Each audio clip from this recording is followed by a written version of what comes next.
Welcome to our newest exhibition here at the Peoria Art Guild. We have the artist, Swisher, and we have Fabricate, and we have a series of paintings on fabric, literally. And why don't you take the time to introduce yourself first? Okay, hello, I'm Swisher. I'm an artist from Southern Illinois, and yes, I paint on fabric. So these are some of my pieces that are going to be here, and I'll talk through because a lot of them are settings that might look familiar to you if you're from the Southern Illinois area. Okay, when we went to organize and curate the exhibit, we found you had some portals which are looking more inwards towards buildings and houses and things. Then you have your interiors. So here's 3 interiors. And why don't we talk a little bit about the process? You find the fabric, then how do you determine what image is going to go into it? Good question. It's a lot of stuff. So a lot of my pieces are based on memory, are based on familiar settings. I take a look at a lot of childhood photos. And then I'm also running it through some AI to kind of get a few images or areas that don't really exist but look very familiar. So it's kind of half in, half out of like my own personal memories, kind of the AI interpretation of some of these memories, as well as kind of like photoshopping, adding in some real things, keeping in some things that aren't quite real. So only a couple of these places are actual locations. I might hold that close to my chest and let you determine if you think they're real Well, or and not. I think that's when we first saw your work, that was one of the things that we talked about the most. How is it though, like we have this strong pattern here, and then we have another strong pattern here. How is it that you determine what the sentiment of the painting is going to be all about? This one obviously is very familiar, very heartwarming and everything. This is more mid-century modern kind of thing, so it's a little more vibrant. So work with, I mean, I can understand the palette is sort of set with whatever material you're using. And this literally is thrifted material. So it's, and I think it's great because it's got so many different patterns to it, and that sets a tone that really makes things come and go. But let's talk about this and how you determine what image is going to go into which painting. So sometimes the fabric comes first, and sometimes the image comes first. So yes, like you said, these are all thrifted fabrics. So I think these were sheets actually. Kind of learning through trial and error what fabric is the best to actually paint on. Some is rougher than others, and I started learning like that's kind of tough, that's kind of difficult. Sometimes I'm like, oh, it's very smooth. I'll source stuff more like that, but some of them, like this specifically, reminded me of the sheets my parents had in childhood.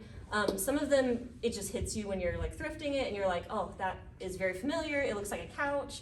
The images that can then come from that. This one specifically, I had this image in my head. It was kind of based a bit off of the living room my parents had up until I was about 4 years old.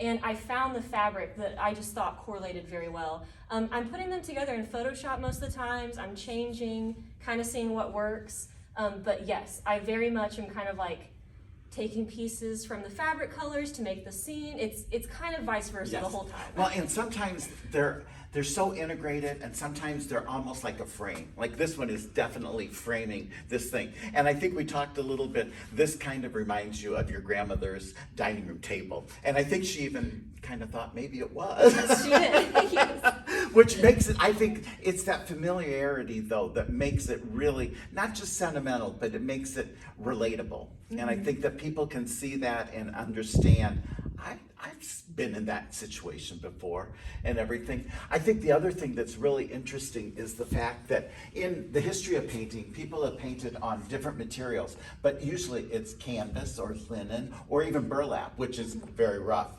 And I think that that experimentation and that searching out the best fabric that works for you is really great. Now let's talk about this one, because this is maybe the most disturbing of all the man cave with a little bit of undertone that's kind of dark and remorse, but anyhow.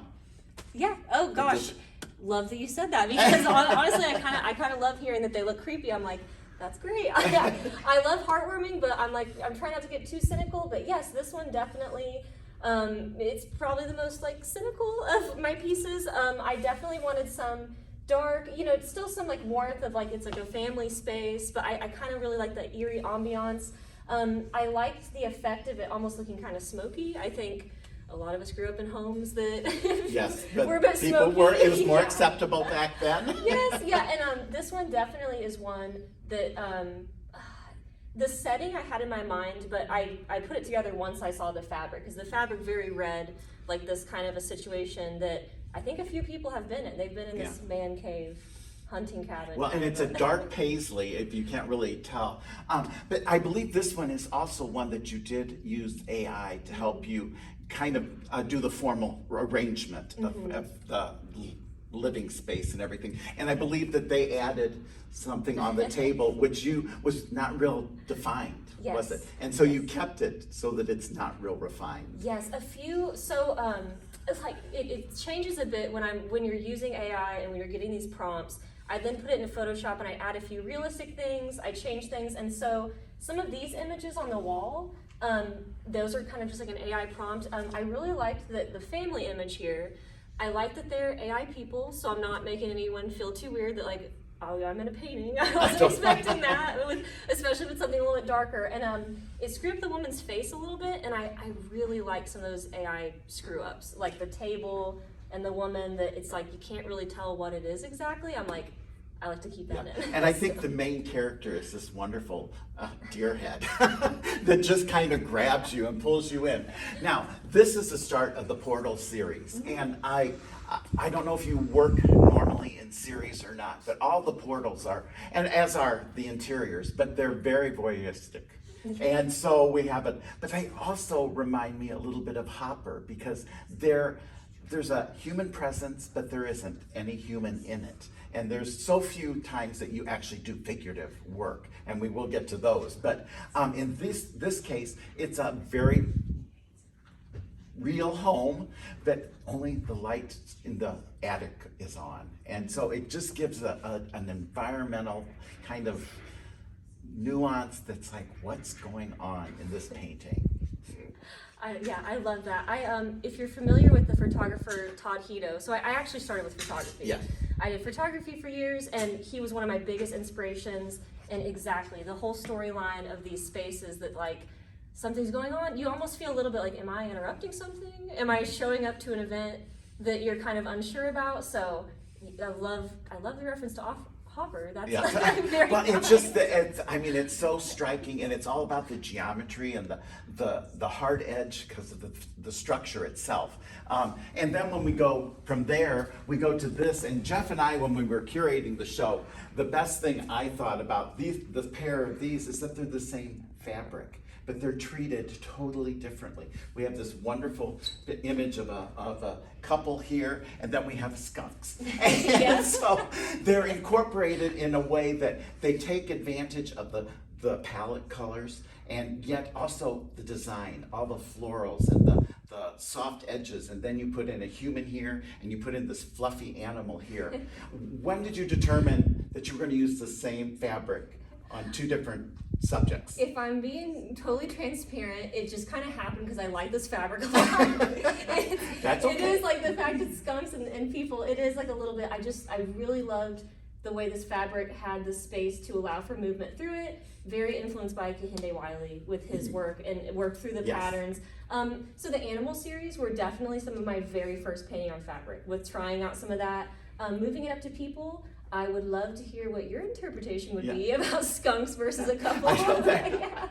Well, they're both human. You know, they both live and breathe. But and if you really do look, you've got the fingers are really exaggerated. And you did talk about Kehinde's work, and if people don't know who he is the gentleman who painted Obama's presidential portrait for the National Gallery. And he has these very sophisticated individuals that he's doing these portraits on, but then they're packed into these floral, usually, or a lot of patterned backgrounds that overtake the human being itself. And I think that's what, these are so perfect for that.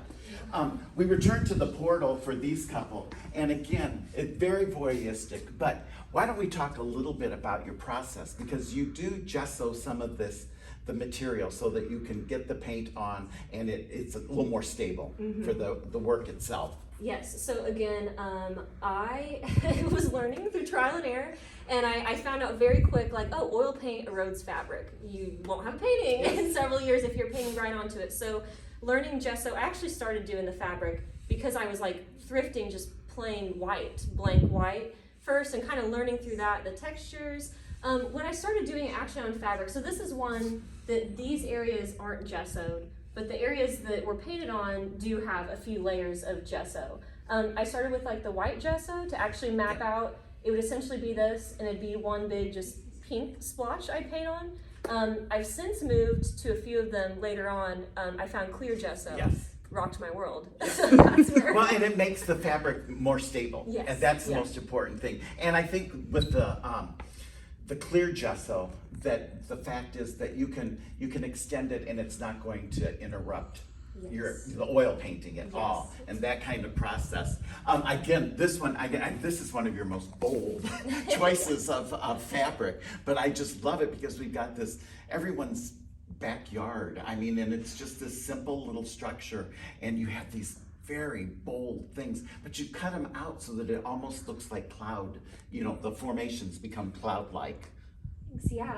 This one, I sat on this pattern for a while because I was a little bit like, how am I going to do this? Because the other ones were all floral. They're kind of easy to cut out around the floral, kind of like make that portal. This one I sat on because I was a little bit like, yeah, this is loud, but for some reason, bold. Let's call it bold. Bold. Okay, you're right. Very bold, but it went for some reason. I feel like you'll make that connection if you've like been in a space like this. It reads as the decor of that time on the inside. So some of these with like the outside portals, it reads as like material you might see on a couch on the inside. This one was very much my childhood. I'm like, I've been to this house a few times. So. Well, and the toys left outside, and most of the structures that you're using are very much middle class structures. There's no grandiose. We don't have to look for a castle anywhere. We see something that we grew up with in the neighborhood, and this one is really because the pattern itself is very painterly. In this case, it read like not quite watercolor, but yes, this one I really loved. The pattern on this one. I knew I just wanted a bright backyard. I've got some dark ones, so I'm like, I promise I'll do some bright ones as well. And I wanted a bright one for this one. Well, it works that way again. And actually this was the card one. And this is probably the most sentimental because it looks like a farmhouse and you've got this wonderful fence around it and everything. And again, where did you get this fabric though? I thrifted this fabric. So, I don't want to drop my exact sources, but there's some good thrift stores. There's some thrift stores in the area I'm from. You go into these rooms and sometimes you can tell if you frequent as much as I do, you can tell like, oh, somebody dumped their whole stash. Like there's somebody's whole stash here. And this one, I found this pattern. I was like, I love this pattern. I'm gonna have to sit on it for a while. But again, I was a little bit like, how do I work around it? I think this is the first time we're seeing me discover clear gesso. And that's opened up another bucket. Well, and it works really well here with the sky and the brightness coming through. The luminosity is really great in that one. Now, Jeff and I did end up doing what I told you we weren't going to do, is put all the animals together, but we couldn't help it. They just related so well. And we have fox, we have possum, and we have a raccoon. Yeah. And which one came first? Oh, good question. I'm pretty sure it was the possums. And I just kept the series of, we got a lot of Midwestern scenes. So these are like Midwestern garbage animals. I don't even feel like they are. They do. They forage in garbage cans and dumpsters But they're very cute. And I think my grandma a little bit was like, possums aren't cute. And I'm like, I beg to differ. They're so ugly. They're cute. Like I really. Well, and I love the fabric you put these on. It just is very bold, but it's also a lot of homes had that kind of fabric on couches or chairs and things like that. And I love, because the raccoon they're scavengers, but they're also little pranksters. They upset the garbage can or whatever. And here we have him almost like he's climbing through the fabric. Like a bandit for some reason. I love somehow like, I don't know if 90s is the right term for this exact fabric. It's a more elasticy fabric, which I've learned is like, that's like a little bit, it's difficult to keep those lines straight when you're stretching. but it read as raccoon for some reason. I don't know what else. And It's so just you're read like that. admitting though that you're a little obsessive compulsive with having to have the line straight? Like, yes, but I wish I was almost more, because you can see sometimes I'm like, I wish I was more. Talking about abandonment, a lot of things like this one and two, this isn't the one that you use the fabric from. This is from the This guild, this yeah. is the This is fabric from the that she got basement, from yeah. our free table, and it's not about abandonment, meaning it's a house that no one lives in, but it's just about that there's no one around. It's just like, what happened to all the people? What happened to the activity? Because it's very sterile. Really, this is probably your most sterile piece. Yeah. It's just that part of the house, and then a little glimpse of hope because we've got that wonderful sky in the background. Yeah, not too horribly dark. I've gotten comments about Matrix, Mhm. like the Matrix code, and I wasn't even thinking that, and I'm like, I really love that, because I'm not gonna lie, when I started putting it together, I struggled. I'm like, is it too busy with the lines kind of everywhere? But I've started to really like the lines. Well, going and I everywhere. think what's really incredible about this pattern is that you just let the pattern be so that the drapery in the window is just, you didn't paint it. It's the fabric, and so it bleeds through, but it gives it depth because you've given it that great kind of exit that we go to. And then these two, this is your most bold and Yeah. emboldened For piece sure. here, because I love it. It's obviously a sheet, and it has that wonderful rogaine, whatever, ribbon that goes across it like that. I think it was a pillowcase. Oh, was Yes, it? I know it was a sheet set, Uh-huh. but I think this one was like perfectly the size of a pillowcase, because you can see a little fold right up there. Yes, but like again, like thrifted. I did wash them, but like they're thrifted. And yes, but yeah, it was a pillowcase, and I was definitely thinking busy, happy for this one. Definitely not all of them are that bright and happy, so Well, I need a few and of them. speaking of bright though, and then these two do work off each other so well. Here we have a really dynamic pink house, sort of like John Mellencamp. So I think it's interesting because it's so bright, the framing is so bright, but it's at dusk. I mean, the sky relates to a later time of day and everything, and we have the lights on, and so there's just a wonderful glow about that one. Thank you. And my mom would love to hear the Mellencamp reference on Oh. that. she really liked the pink on this one, so that adds up well. And then our last two are actually the ones that you're really focusing on the figure. And are you going to do more figures? We'll That see. just I'll depends be on honest. what the material says to you, right? Yes, and this one took some time for me. I've never been good at figures. Like, I've never really been good at the human body. Hands are tough. I took this as a challenge to be like, I'm gonna do hands. I'm gonna take my time with it. So maybe more of the human figure. Well, I think what makes this one also so strong is the fact that you've cut off the head. You've taken just this section of the body, and we feel a lot of tension in the hands and grabbing onto a handkerchief. I mean, very grandma-like, that you have a handkerchief, and just finding one probably isn't the easiest thing either. Yeah, unless you have a grandma that gives you 2 full bags. Oh my, well And then you're you're like, in yeah. heaven, Yeah. because you've got a series that you could keep going with this and going with this. And then we have this one, which is probably your most portrait-like. And so are you going to do more of these, or is this? I really like figurative work. Like, some of my favorite artists do figurative work, and again, it's been something that I'm a little bit like, I'm hesitant, because like, you just know when something's off with the human body. And as much as I like things being off, I would like to explore more figurative work. And this is the first time I was really trying to make it look like a double exposure. Yeah. With Well, it is, or ghost-like, because Yeah. the patterning is coming through, but you've wonderfully suggested the whole human form here. But it does, it comes and goes, and it kind of bleeds in and out, and then you have this kind of foggish area here. So anyhow, this is up through the end of the month. Come and see it. It's been just a wonderful idea. Make your own stories when you look at it. It's all about storytelling and coming up with your own resolution to whatever these figures or animals are doing in your paintings. I'd love to hear it. Thank you so much. Thank Thank you. Thank you.